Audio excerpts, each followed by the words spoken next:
Aníbal, cuando pensás un espectáculo y cuando montás un espectáculo, ¿a qué cosas le das importancia y qué es lo que querés comunicar? Para vos, ¿para qué sirve el escenario? En general, mis espectáculos empiezan o por una foto o una puesta de luz, y eso me tira el concepto que va a venir. Uh-huh. Y siempre, digamos, la gráfica tiene mucho que ver, y lo que me voy a poner y lo que voy a hacer y lo que quiero transmitir. Y creo que se hace como un conjunto. No sé por dónde parte exactamente, pero parte por una cantidad de cosas que tampoco son muchas. Uh-huh. Y siempre tienen que ver con algo que me remonta a algo, o de elaborar un nuevo payaso o una nueva circunstancia que tiene que ver con esto, que me he transformado como en un payasito entre mediático y creativo, que es lo que más me gusta, digamos, como que yo admiro mucho a Chaplin y a Buster Keaton, y me gusta el blanco y negro, y digamos, y siento como que hubo toda una historia hace 100 años como muy grosa, y creo que está por venir lo mejor de este siglo, va a empezar. Uh-huh. Creo que viste que las cosas se reciclan cada 100 años, Sí. Y hay ciclos que son como necesarios. Por ahora estamos en un momento terminando la salida de una transición, como yo le digo, como un manierismo. Todavía estamos así como aferrándonos a la mancuerna del David, ¿no? Con el ceño fruncido y el enojo que tenía, y con esa desproporción de un cuerpo perfecto, con una mano desproporcionada, un pie desproporcionado, un sexo diminuto. Yo digo que es la mejor representación que hace Miguel Ángel de una historia en una escultura. Y ahora que tuve la oportunidad de verlo hace un año en vivo y en directo, después de muchos años de estudiarlo y de que esa anécdota que me contaron, que me sirvió para aprobar una materia, Historia 2, como el cuento mediático de quién era ese personaje. Sí. ¿Cuál anécdota? Una anécdota que Miguel Ángel era un tipo que hacía lo que quería, que pintaba, que tenía un mecenas que era el Papa, pero que lo detestaba, se detestaban mutuamente, y entonces cuando ya le hinchaban mucho los quinotos, agarraba y se tomaba el buque y le dejaba la pintura ahí, pero sabía que no podía seguirla con nadie más que con él. Entonces era como un tire y afloje. Y creo que bueno, que así estamos, como en un tire y afloje, Sí. ¿no? En muchos aspectos de lo que nos pasa como argentinos y como creativos. Estamos transitando lo que fuimos, lo que los nuevos no logran entender de lo que nosotros hicimos, un poco lo que hablábamos fuera de cámara, como que viste que esa transición que hay, Sí, de los chicos jóvenes, los youtubers, que no tienen, como que no son solo seguidores, sino que todavía no les encuentro cuál es la estética que tienen, cuál es su música, que no es universal. Parece más ruido que música todo, ¿no? Sí, es más ruido. No, bueno, estamos en un momento de mucho ruido. Sí. y poco sonido, y poco entendimiento, y poca dicción, Sí, ¿no? Yo digo que cuando las canciones pegan, cuando una canción pega, pega porque pega por todos los sentidos. Desde la letra, la emoción, la música. Y creo que eso todavía nos está faltando. Y por eso yo digo que el manierismo tiene mucho que ver en esa transición de lo que fue el Renacimiento al Barroco, ¿no? De una cosa muy estructurada y el centro y el egocentrismo del mundo, de que yo, que viste que hemos tenido un par de yo, sí, claro. Nunca faltan. ¿no? Y siempre están ahí, y, viste, y se apoltronan, el Sí. yoísmo se apoltrona a este dinamismo que yo siento que tiene que venir. Yo digo que cada 100 años se provoca esa situación. Yo espero que aparezca un Charleston nuevo, Sí, ¿no? Donde, eh, viste que la cabecita era como loquita. Bueno, hasta que después se establezca un poco. Yo creo que en los 30 vamos a estar, yo ya no lo voy a ver, pero ojalá que se provoque. Aunque sea, me gustaría participar un ratito sí, de esa transición. Voy a hacer el esfuerzo. No, pues si la salud me acompaña. sí. Pero siento como que, bueno, que te tiene que venir. Y también tiene que venir en uno. Como generación, nosotros nos tenemos que dar cuenta de las cosas buenas y malas que hicimos. En donde nos quedamos pegados, en donde no pudimos cambiar, en donde nos pusimos obsecuentes con una idea que tal vez no es la mejor, y nos pasa en todos los ámbitos, en lo político, en lo familiar, en lo político. Viste que siempre está como lo mismo, de lo más de lo mismo, de lo mismo, de lo mismo, y nosotros Ujú. seguimos. ¿Y en vos en qué reconoces eso?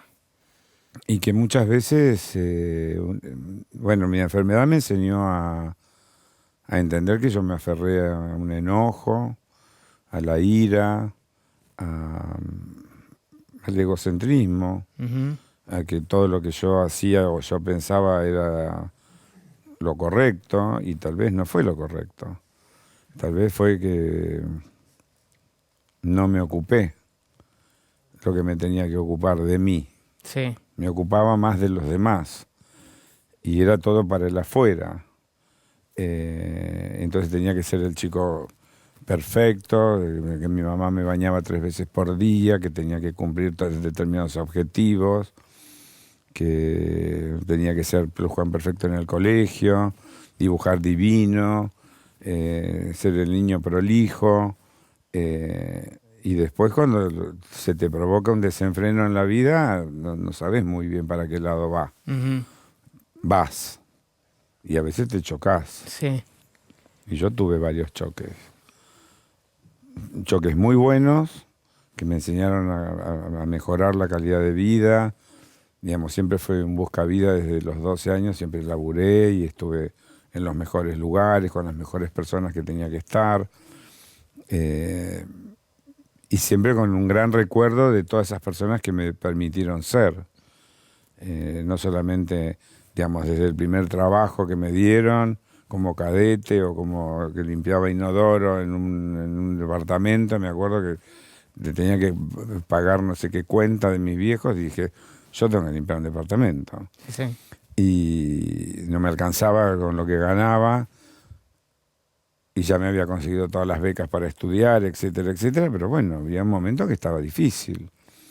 Y siento como que eso también a mí me enseñó a tomar la vida desde otro lugar, pero también fui muy adulto, de muy chico, y también me perdí muchas cosas de que tiene que ver con el disfrutar, ¿no? El ser un tilingüe a los 18, y yo tenía que ser ya perfecto, y no podía no dejar de trabajar en 2 estudios a la vez, y tener tal cosa, y viajar, y tener la plata correspondiente. Entonces, eso también te provoca que te vas alejando de la palabra disfrutar. Ujú. eh, Porque estás todo el tiempo preocupado y ocupado en otras cosas que no tienen que ver con el placer.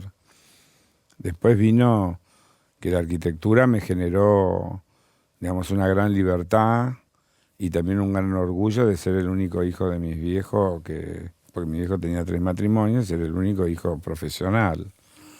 y recibido con 10, como se había recibido mi viejo. Y eso era algo que era un pajarito Es un pajarito que taladraba, te claro. taladraba en la cabeza. Mi papá le dan el diploma, se lo da Jusey.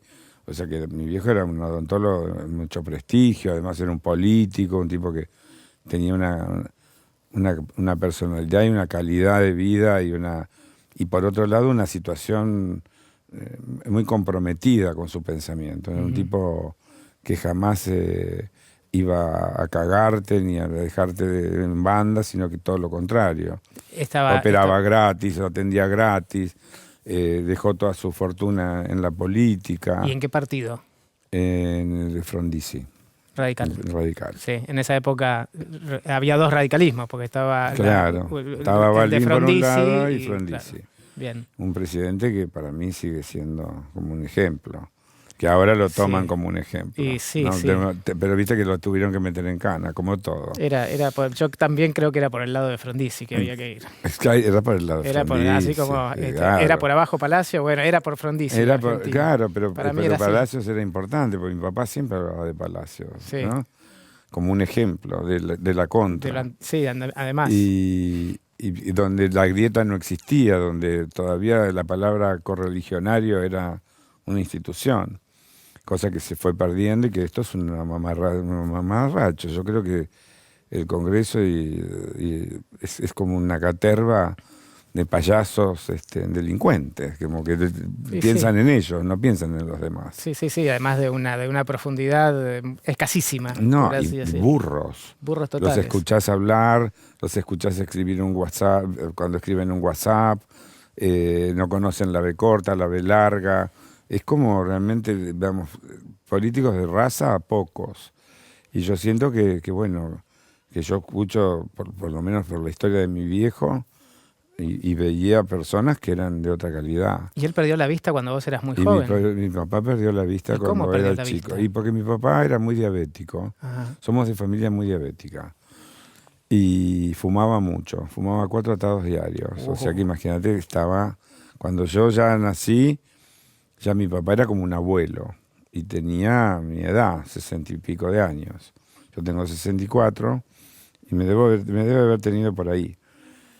Y, o sea que imagínate que ese pucho ya vino de nacimiento en mí. Sí. Obviamente iba a provocar... Naciste en una nube. Yo nací en una nube, o sea que me iba a provocar un cáncer seguramente. Y que también tiene que ver con la emoción. Entonces mi viejo era un cabaretero explosivo, de golpe, un profesional intachable y un político de raza, donde no se quedó con un mango de nadie, que todo lo puso para el servicio de la política, que nos tuvimos que ir porque nos amenazaron y nos tuvimos que ir a Córdoba, y ahí empezó toda una historia muy distinta, donde mi viejo toma la decisión de no ejercer más su profesión porque no veía y no quería lastimar a nadie. Y yo tenía 7 años ahí, cuando llegué a Carlos Paz. Y bueno, ahí se dedicó, no sé, a empezar a hacer cosas que no tenía la menor idea de qué se trataban, restaurantes, hotelería, bueno, todo mal. Hasta que volvimos a Buenos Aires. Y ahí empecé a trabajar y me empecé a encontrar con un mundo que él me había contado a los 7 años cuando me trajo por primera vez a Buenos Aires. Uh-huh. Y me acuerdo que no teníamos un mango y con 2 fichas de subte me recorrí todo como para aprender la ciudad en lo que existía de ese subte y las conexiones existentes de esa época. Y ahí empecé a conseguir trabajo. Yo me sentaba y te decía, yo quiero trabajar porque necesito que mis viejos coman. Uh-huh. Y siempre tenía como una varita. Siempre fui tocado con una varita, así que yo lograba lo que quería. Y así me pasó en todos los ámbitos. Creo que mi vida tiene que ver con que me han pasado cosas divinas, más que cosas tremendas. Y todo eso tremendo que por ahí se vivía en ese momento, que no teníamos un mango, que estábamos apretados, sí, en el que yo me enojaba con mi viejo porque hacía macana tras macana, nos mentía, que de golpe descubríamos hijos que no sabíamos dónde estaban, nietos que no entendíamos nada. Entonces, en ese mundo fui como creciendo y armándome como una coraza que también tuvo que ver con los miedos que sentía, pero que no podía demostrar, con esta coraza del enojo y de la ira y de que tenía que todo el tiempo estar defendiendo por ahí cosas indefendibles o cosas que no tenía por qué adosármelas. Y creo que eso lo aprendí ahora cuando descubrí que tenía cáncer, Ujú. ¿no? Que la emoción y el estrés y todo eso que uno se va poniendo en el cuerpo enferma. Y me fui como, digamos, yo tenía como preavisos, ¿viste? Tenía situaciones desde chico que, ¿viste? Me agarraban surmenage, o que en una época se llamaba surmenage, bueno, que era Sí, estrés, el estrés. que de golpe me desmayaba o de golpe no sé qué, me tenían que llevar al médico, pero yo seguía laburando como si nada. Hasta que un día me dijeron, stop, Sí. y ahí vino el cambio. Paradójicamente también tu personaje enojón, por así Sí, decirlo, el enojón. garpa mucho en la tele. Ah, a la gente le encanta. Este, No sé si a la gente. Le encanta a los productores. y bueno, Porque es una soy buena nego- distinción la que Porque sí, haces. porque soy un negocio. Porque en una época garpaba la pelea. Ujú. Y entonces, que muchas veces se provocaban desde afuera y yo entraba como cañón. Era la bala del cañón. Sí, ¿Viste? sí. Yo estaba Prenderle la mecha a Pachano que va a la disparar. mechita Pachano. Sí. Y, y creo que eso también me hizo mal. Eso no estuvo bueno. Y a la gente tampoco le gustaba tanto. Ujú. Pero también le divertía, por otro lado. Porque, digamos, por un lado, la gente descubrió que yo decía muchas cosas que eran verdad y que fueron verdades, que sucedieron en las peleas que tuve televisivas, Ujú. que se metieron con temas complicados, que no tienen ningún sentido, como hoy tampoco tiene sentido ni las disculpas, ni las pedidas de perdón, ni nada por el estilo, porque no vienen al caso. Que si las necesitan, se los doy yo y mi familia las disculpas, pero no los Claro. perdones. ¿Y sentís que esta popularidad que te llegó en la tele la hubieras, entre comillas, aprovechado más si hubiera sucedido durante los Bottom en los 80s, en los 90? No, es que sucedió. Porque yo era el que más hablaba en los Ujú. Bottom, me acuerdo. Y yo, digamos, porque eso me lo enseñó Eduardo Vergara Leumann. Vos tenés que hablar en 30 segundos, como mucho. Sí, 15 sería lo ideal. Tenés que contar rápidamente todo lo que haces y dónde vas a estar. Después, si tenés la repregunta, vale. Pero vos larga el chivo. preciso. Preciso y concreto. Y creo que eso también me dio como mucha cancha y lo escuché muy bien y lo aprendí muy bien de él. Y entonces era el que más hablaba. Y en un momento fuimos como los chicos mimados del establishment, como decíamos nosotros, y por otro lado del mundo del espectáculo. Porque era distinto, porque éramos chicos finos, educados, todos con una profesión y estudiosos, con una estética única, en donde nos preocupábamos por todo, desde la puesta en escena, las luces, el maquillaje, la ropa, y cómo nos conducíamos en la vida y cómo nos vestíamos cuando entramos nosotros éramos figuras. Digamos, yo creía y creo que el mundo del baile tiene que creérsela, no tiene que vivir en Polaina, Claro. ni en La Mallita, ¿viste? Con el bolsito corriendo por la avenida Corriente. Que se cambió bastante ahora. Pero cada tanto el mundo del baile tiene un concepto de coro. Entonces, ¿viste? Se lo taladraron como al pajarito. Y en la realidad un bailarín es una figura Sí, claro. muy importante, más igual que un actor. Hasta que eso, digamos, lo empezamos como a cambiar, esa transición de ser un bailarín y ser un actor y ser un clown, y por eso era un music hall, que todavía tarda en este mundo teatral de los cool que eso se entienda. Porque menosprecian el mundo de la variedad cuando estos chicos no tienen la menor idea. Yo digo que hay como una generación intermedia que no tiene la menor idea de dónde partió el mundo del espectáculo, Claro. que de un payaso. Entonces yo estoy orgulloso de ser un payaso. Y entonces cuando eso se rompa y se empiezan a cultivar un poquito y a acordarse, yo digo que se ha perdido la cultura del estudio. ¿no? La cultura de poder, no importa si tenés dinero o no tenés dinero, si tenés acceso o no tenés acceso. La curiosidad es algo que en el ser humano existe todo el tiempo. De alguna forma u otra te podés formar. Te podés formar, como mi abuela en el campo, que no sabía leer ni escribir, y ella, su amiga, le enseñaba a leer y escribir y le leía el libro que ella quería leer. Entonces, cuando uno quiere, se puede.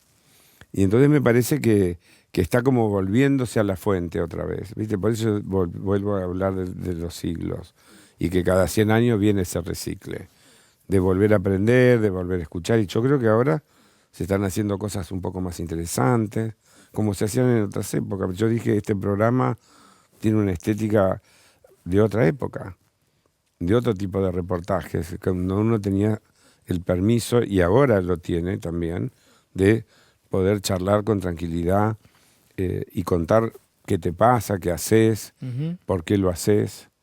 Y me parece que eso es un gran permiso que la televisión tiene que otorgar.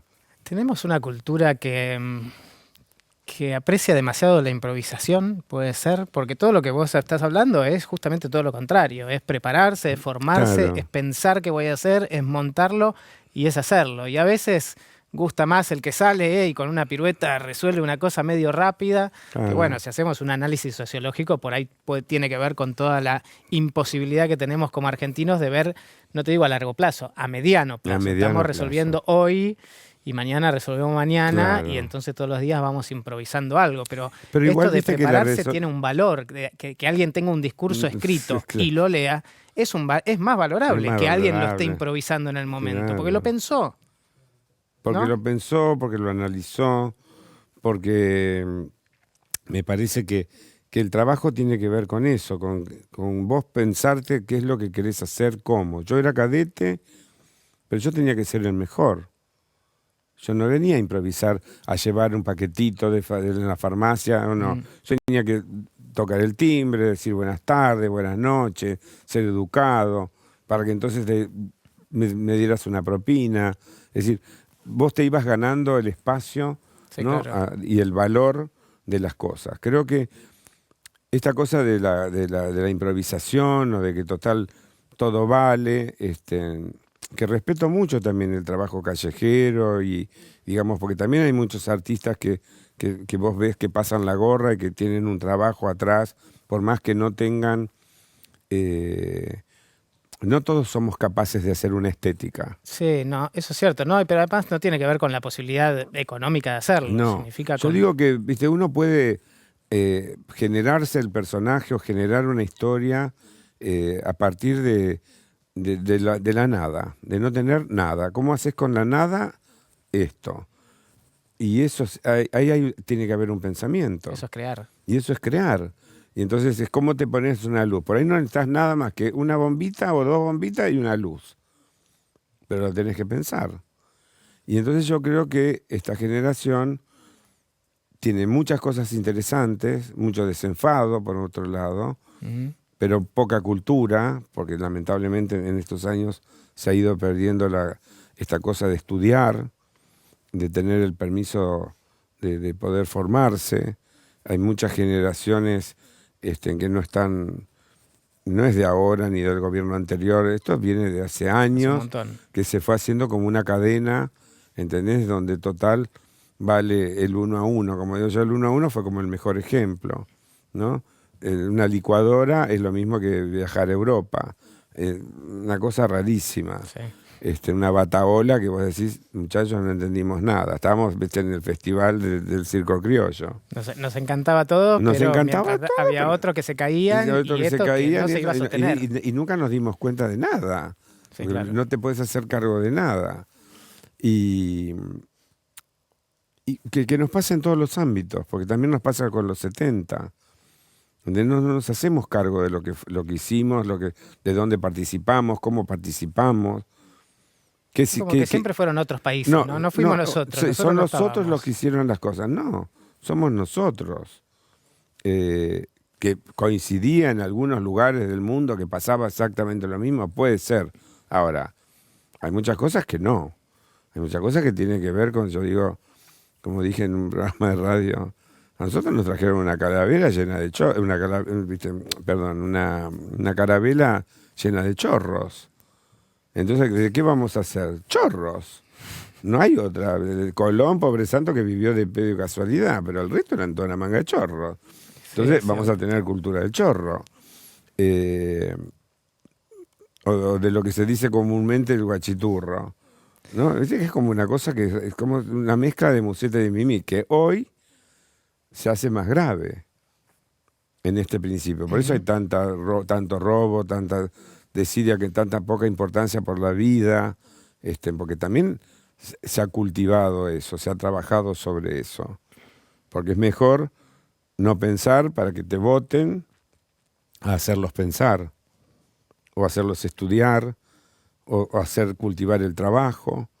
Entonces generamos un plan para que la gente no tenga dignidad. Y yo creo que es eso lo que en esa abuela que yo tuve, o ese viejo, o mis abuelos maternos y paternos, tenían que ver con una cultura del trabajo. Sí, hay el parámetro del esfuerzo, Me parece que lo tratamos de esquivar cuando es parte de la vida. cuando es parte de la vida. Y así vamos sorteando, y por eso yo digo que muchas veces en este aprendizaje de mi enfermedad, que le pongo la palabra enfermedad porque si no, no se entendería, porque para mí es un tránsito de la vida o un escalón de la vida y un aprendizaje. Siento que yo tengo que por algo sucedió y que de eso yo tengo que aprender, no me tengo que deprimir. Claro. Porque si yo me deprimo, me voy. Y yo me quiero quedar. ¿Y te hizo repensar qué sucede después de la muerte, Claro. la enfermedad? ¿Te cambió lo que pensabas? No, a mí la muerte me da miedo. Eso te lo digo porque desde chiquito me da miedo. Sí. No me gusta el último momento. No sé qué es eso. Sí lo he visto con mis viejos. Preferiría no sufrir. Por eso, viste, fue lo primero que pregunté, bueno, ¿lo que me van a hacer, me va a hacer sufrir o voy a estar...? No, bueno, vamos a tratar que no. Ujú. Pero bueno, más allá de el imponderable que puede surgir, yo también trabajé para entender esto que me pasaba y saber, ya que lo había aprendido con el HIV, en que son escalones. El HIV lo encontré en una flor. Dije, yo mirando una azalea, dije, la vida tiene este color, Ujú. no tiene un color oscuro. Y en el cáncer tenía que ver con la alegría y el humor. Y por eso me pegaba cosas en la venda y exigía a mi hija que me compraran los stickers en el chino, y ser como un payaso y divertirme como un payaso. Después me enojé, ya terminada la operación y saliendo de la Fleni, me enojé mucho, pero lo bueno del enojo fue haberlo visto. Y fue un día que entré a la Fundación Salud, en la mitad del proceso de la semana que tenía que hacer, digamos, todo el curso para aprender qué era esto de la enfermedad. Hay un ejercicio que era bailar y cantar. Y yo estaba sentado enojado con el gorro puesto. Y no había manera de que me pararan. Y todo el mundo bailaba y cantaba y yo a mí me parecía una pavada total. Y había, entre estos 25 casos más los familiares, entra la Maris Maruso, que es una grosa armonizadora. En la charla presenta un caso de una señora maravillosa que solamente puede mover un dedo, que escribió 6 libros, que su cabeza está apoyada, hermosa, con unos ojos espectaculares, un celeste mar intenso, que se puede reír, pero no puede hablar. Y eso me enseñó que si esa mujer es feliz así, con todo lo que le sucedió, yo era un tarado. Y ahí me acuerdo que me paré y empecé a bailar, como pude, durito. Y me acuerdo que ese día, que fue la mitad de la semana, que era un miércoles, tomé la decisión del cambio. Ahí me saqué ¿viste? El gorro, ahí era uno más. Acá no había un artista ni una primera figura, ni nada. Era uno más que tenía un problema que resolver. Y ahí aprendí a que se puede, a que en la vida se puede si uno quiere. Y recordé muchas cosas que cuando quería, podía, que lo había olvidado en este estrés de la vorágine. Y entonces paré, aprendí a parar. Entonces ahora, si tengo sueño, duermo, si tengo ganas, salgo, si no tengo ganas, no salgo, si tengo ganas de quedarme hasta las 5 o 6 de la mañana, me quedo. Eso me puede provocar un costo o no, pero me hago cargo. Y entonces transito la vida de esa manera. Me enojo menos en el programa. Los pocos enojos que hubo, todos trataron desde la producción de que no sucedieran. Algunos eran ilógicos y otros lógicos, porque tenían que ver con la defensa de mi hija. Porque ahí sí me pongo como... ¿no? En pie de guerra. En pie de guerra. Sí, porque a mí no me gusta que se toquen la familia, a mí no me gusta que se toquen los afectos, porque en eso soy un señor respetuoso y bien educado. Y me parece que a veces en esta vorágine de la televisión y del mundo, que como fue corriendo la Argentina, nos hemos puesto irrespetuosos. En esto que no conozco la B corta, la B larga, la S y la C, por un problema de educación, por un problema de medios de comunicación, que todo el tiempo están comunicando cosas negativas en vez de cosas alegres y cosas positivas, o mostrando cosas artísticas interesantes para la vida, para alimentar, porque la televisión es un medio masivo, maravilloso, que justamente tiene que ser para enseñar. Y en una época que hablábamos con tu director, sucedió, porque yo vengo de esa época, donde todavía a mí me emociona acordarme de Eduardo Vergara Leumann, de Badía, de Astor Piazzolla, de haber tenido padrinos como Moria Kazán, como Mirta, como gente que ha hecho, como María Marta Serra Lima, como mis maestros de arquitectura. Y creo que eso es lo que hay que valorar de la vida. Gracias, Aníbal. De nada.